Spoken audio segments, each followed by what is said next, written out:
Assalamualaikum, selamat sejahtera, bertemu kembali dalam TOC Foundation Program. Macam biasa, saya Harun Zainal. So bertemu lagi kita dalam saya rasa video yang pertama untuk bab 2. Alright, so hari ini kita akan membincangkan untuk topik yang pertama lah dalam bab 2. So kita tengok sama-sama apa yang kita ada hari ini untuk topik hari ini. Okey, so untuk chapter 2, topik yang pertama adalah berkenaan dengan, saya rasa, untuk tools dan fastener. Tapi kita akan membincangkan mengenai fastener dulu. So fastener ni sebenarnya dalam bahasa Melayu kita panggil dia sebagai benda yang mengikat lah. Pengikat. Fastener ni pengikat. So apa yang mengikat? So biasanya bolt dan nut lah. Okay, so ini adalah introduction. There are common workshop tools that you can found inside workshop. Ini untuk tools. Yang ini kita akan bincangkan dalam video yang akan datang. So biasanya kita punya tools ni kita ada 3 main subkategori, iaitu hydraulic, pneumatics dan elektrik lah. Yang ini pun saya akan bincangkan. So hari ini saya rasa saya nak membincangkan lebih kepada kita punya fastener. So saya akan skip lah untuk slide yang ini. So ini adalah objektif kita untuk kali ni, untuk video ni adalah untuk identify types of nut, bolt dan juga dia punya penggunaan, jenis-jenis nut dan bolt dan juga penggunaan dia. Okay, nuts and bolt. So biasanya ini adalah dia punya primary function lah. Purpose, fungsi utama adalah untuk mengikat satu atau lebih komponen bersama-sama. So kita ada bolt, nut. Sebab tu kita tak boleh lah cakap screw. Screw tu jenis juga, ada satu jenis lagi. So kepala dia berbeza lah untuk screw. So it is very important to know the various type of nut and bolt to perform the right service and maintenance. So kita kena tahu juga jenis-jenis bolt, jenis-jenis nut. Sebab apa? Sebab biasanya yang kita kena tahu bukan saja dia punya segi size. Size tu maksudnya biasa kalau kata kita pakai common tool biasanya size 8, 10, 12. Tapi juga jenis macam mana, hexagon ke. So nanti kita tengok lah jenis-jenis bolt dan juga nut.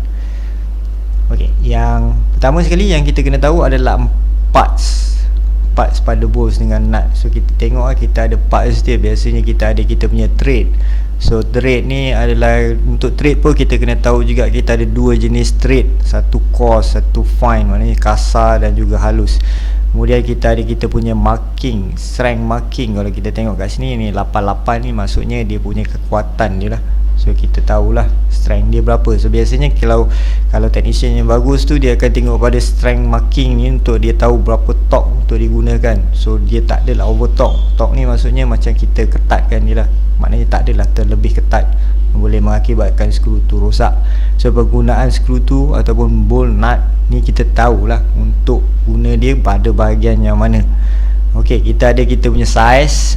Biasanya kita tengok, kalau kat sini kita tahulah kita punya size, range size. Biasanya dia berdasarkan pada range size 10, 12, 8, 14, 17. Ni common punya size lah. Kemudian kita ada dia punya panjang bolt daripada atas sampai ke hujung thread. Kemudian kita punya threaded length, maksudnya kita punya thread, maknanya berbenang kita, berapa panjang berbenang kita. Kita punya pitch, maknanya kita punya thread punya size tu berapa, dia punya coarse thread ataupun fine thread dia. Dan kita punya yang bawah adalah dia punya nominal diameter untuk bolt tersebut. So ini adalah kita punya parts ataupun bahagian-bahagian bolt.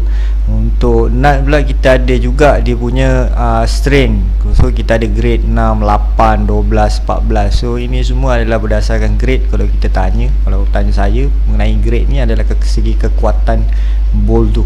Maknanya material yang digunakan, bahan yang digunakan untuk buat bolt tersebut. So mungkin dia dah melalui proses pemanasan, heat, cold. Maksudnya dia dah panaskan, kemudian dia sejukkan secara terkejut. So dia jadikan strength dia lagi kuat lah.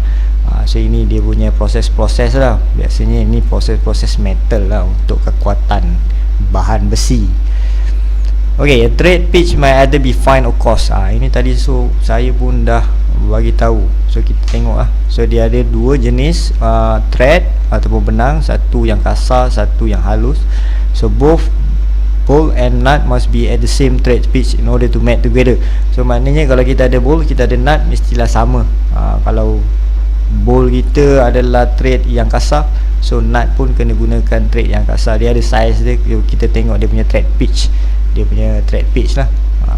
Number stamp on the head of the face bolt and nut indicate the tensile strength. Tensile strength ni macam saya cakap tadi adalah kekuatan dari segi berapa kuat yang kita boleh ikat dia, berapa kuat yang kita boleh bagi kita punya torque untuk bolt dan nut tersebut sebelum dia patah ataupun dipecah. Tensile strength is the amount of pull it can withstand before it reach its breaking point. Itu dia. A proper torque must be applied to bolt reaching the breaking point of the bolt. So biasanya kalau kita tengok, kalau dalam otomotif ni, biasanya setiap bolt dengan nuts tu dia dah bagi tahu dia punya spesifik torque. Maknanya berapa torque yang kita perlu letakkan, berapa yang kita perlu ketatkan. So kita tak boleh lebih lah. Biasanya dia adalah dia punya specification yang kita kena ikut. Biasanya engineer dia dah memang dah kaji, dia dah kira-kira dah. So kita follow je. So kita tak perlulah nak kira kan, sebab bukan kita yang buat bolt dengan nut tu. So orang lain yang buat. So kita ikut saja.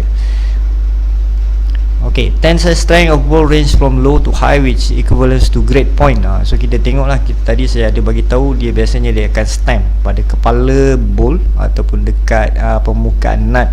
So dia adalah dia punya nombor-nombor tu, dia bagi tahulah dia punya grade berapa. Sebagai contoh kat sini kita ada 10.9.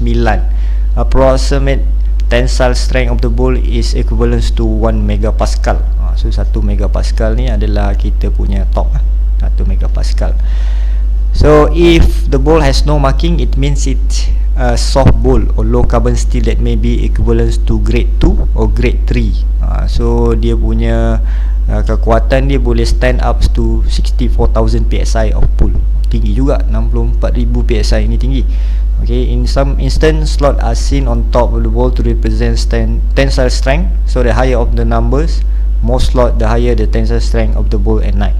So semakin tinggi nombor, semakin kuatlah bolt ataupun nut tersebut. Senang, kita tengok nombor. So kita tak perlulah ingat berapa dia punya pascal, megapascal yang dia boleh tahan ataupun tampung. Tak perlu. Saya tengok je nombor. Kalau semakin besar nombor tu, kita tahu dia semakin kuat. Itu je, senang.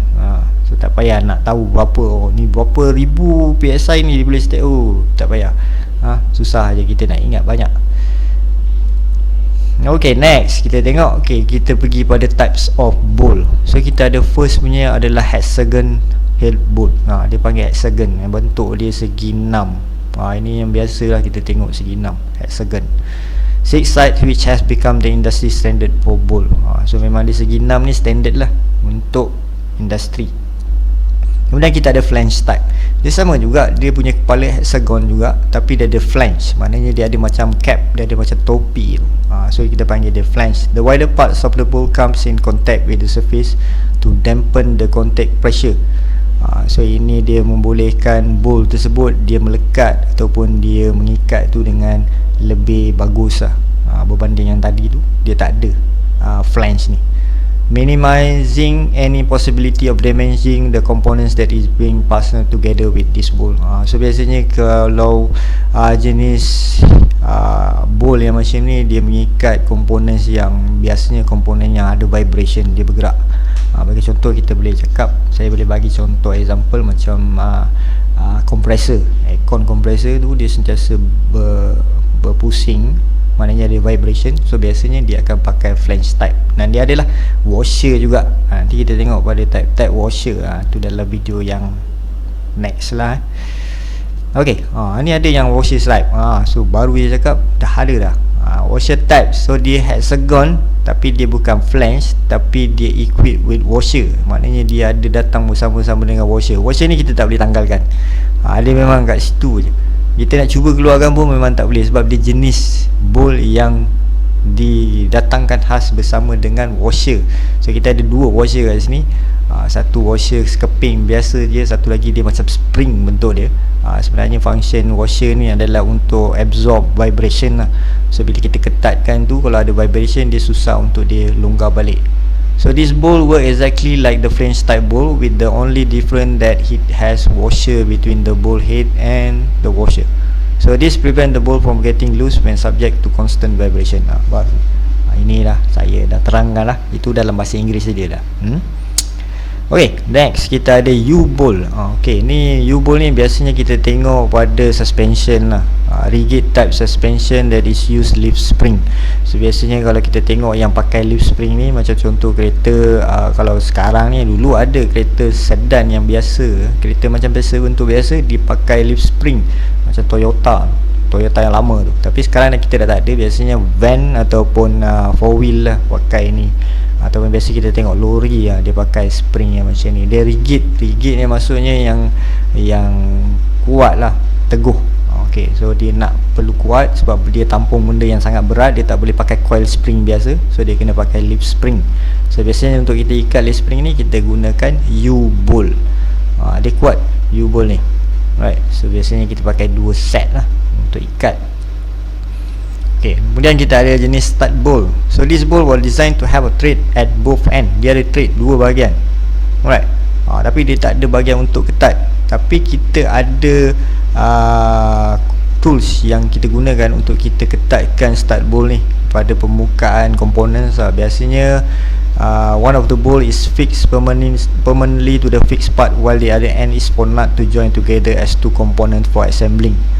So biasanya yang kat sini, kalau kita tengok, biasanya kat cylinder head kita ada stud bowl ni. So dia dah memang siap kat situ. So untuk kita pasang komponen tu, kita tinggal pasang bowl saja. Kita pasang nut saja. Bowl dah ada, dah lekat kat situ. Ada juga kadang-kadang menjadi masalah apabila kalau kata kita cross thread ataupun loose. Maknanya cross thread tu maksudnya mungkin nut yang kita pasang tu, yang kita pasangkan, kita mattingkan tu tak sama dia punya thread. So kita boleh rosakkan ni lah. So bila dia rosak, akan jadi masalah bila kita nak tanggalkan stud bowl tu. Tapi dia ada juga tools, special tools yang kita gunakan untuk kita remove stud bowl ni. So dia adalah, kita panggil dia stud bowl remover. Okay, next kita ada plastic region bowl. So nama plastik, tapi sebenarnya dia bukanlah betul-betul macam plastik yang kita tahu tu.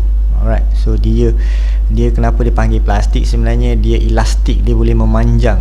Plastic region bowl ni dia memang intention dia buat supaya dia boleh memanjang elastik. So ni dia dipanggil sebagai dodecagon. Dodecagon kenapa? Sebab dalam dia tu dia ada 12 side. Dia macam bentuk Allen key tapi dia bukan Allen key. Allen key biasa 6 juga bentuknya. Tapi ni dodecagon. Dia ada 12 bucu. Sama ada dalam ataupun kat luar. Kalau yang tadi tu, yang ini contoh luar, yang ini contoh dalam. Normally used for cylinder head and bearing cap. So memang dia biasanya pakai untuk bagi engine lah, dalam engine. Biasanya dalam engine, bukan kat luar, dalam. Macam cylinder head pun bahagian dalam, untuk ketatkan cylinder head tu dengan cylinder block. Dan kita ada juga untuk kita ketatkan kita punya bearing cap, connecting rod, kita ada cap dia. So kita pakai tu untuk ketatkan cap. Proper tightening is needed for this bowl and torque range usage is recommended. Ada juga setengah-setengah engine kereta yang menggunakan plastic region bowl ni, kita tak boleh gunakan balik. So maknanya kalau kita buat overhauling, kita buat rawat rombak, bahasa Melayunya overhaul lah, senang. Saya rasa semua orang faham. Kalau kita buka engine tu, kita keluarkan dia, kita keluarkan plastic region bowl ni. Ada certain engine, kalau kita tengok pada, kita refer pada dia punya repair manual, dia beritahu dalam manual tu kita tak boleh gunakan balik. So maknanya kita kena tukar baru, sebab dia mungkin dah terlebih panjang. So kalau kita ketatkan, kita torque pun mungkin dia tak sampai ataupun tak ikat dengan betul lah, komponen tu tak betul-betul ikat. So nanti akan ada leaking lah, engine akan leaking, keluar minyak engine akan keluar, ataupun coolant akan bocor keluar juga. So disebabkan oleh bowl ni. So biasanya kita akan buat pengukuran lah sebelum kita pasang. So kita ukur, kita check dulu sama ada dia dah terlalu panjang ke. Kalau dia masih lagi normal, so mungkin kita boleh pakai kan. Tapi kalau tanya saya tak recommend untuk pakai lah. Kalau boleh kita tukar. Tapi kalau nak pakai juga mungkin susah nak cari ke apa, so kita ukur dulu, tengok kalau dia still normal, so kita boleh pakai lah. Okey, ini tightening methods dia lah, macam mana cara untuk kita ikat ataupun ketatkan dia. Dia ada dua cara. Satu, kita guna torque wrench, dan kita punya stage. Maknanya kita ada stage 1, stage 2, stage 3. Maknanya kita kena ikat dia mengikut stage. Maknanya kalau kata contoh dia ada 8, so kita ikat first stage mungkin 20 kg, ataupun kalau kata pakai PSI lah, contoh PSI lah, katakan kita katakan 40 PSI. Kemudian second stage tu kita up sikit 80, third stage 120, tapi sama. So ini kita cakap sebagai by stages. Yang kedua, tighten the bolt using torque angle gauge. Dia ada juga, so kita pakai torque angle gauge. Biasanya torque angle gauge ni dia ada dia punya degree lah, berapa degree kita nak kena pusing kan selepas kita apply torque tu, contoh 120 kg. Kemudian kita kena ikut lah berapa degrees untuk kita pusingkan. Sama juga dia biasanya dia ada stages juga untuk ikat. So kenapa dia kena buat macam ni, supaya dia bila diketatkan tu pemanjangan bolt tu sekata je bila kita ikat. Ini sebab dia lah, sebab dia. Okey, so kita tengok ini contoh lah dalam ni. Kita gunakan kita punya dial gauge. So untuk kita ikat cylinder head, biasanya cylinder head lah, untuk kita gunakan kita punya plastic region. So kalau kita tengok, kita ada dia punya strain dengan stress dia, elastic region. Sebenarnya dia ada bahagian-bahagian dia yang dia ada ultimate tensile strength dia. Kalau lebih, dia mungkin boleh patah, ataupun biasanya patah lah, pecah lah. So sebab tu dia ada dia punya plastic region tu, bahagian tu. So kita apply, so dia akan memanjang pada bahagian tu, dia elastik. Sebab tu dia panggil sebagai plastic region bolt, bukan plastik. Dia punya bolt tu dia memang dibuat khas. Okey, so saya rasa setakat ni saja untuk kita punya nut and bolt. So video yang akan datang mungkin kita akan lebih melihat kepada types nuts pula. So hari ni lebih kepada bolt lah kita bincangkan dalam video kali ni. So untuk video yang akan datang kita akan bincangkan kepada types of nuts. Okey, so saya rasa setakat ni. Terima kasih kerana sudi menonton video saya. Macam biasa, kalau ada apa-apa soalan boleh tanya dekat bawah ni. Okey, so kita jumpa lagi lah untuk dalam video yang kedua, untuk bab yang kedua. Terima kasih. Assalamualaikum dan selamat sejahtera.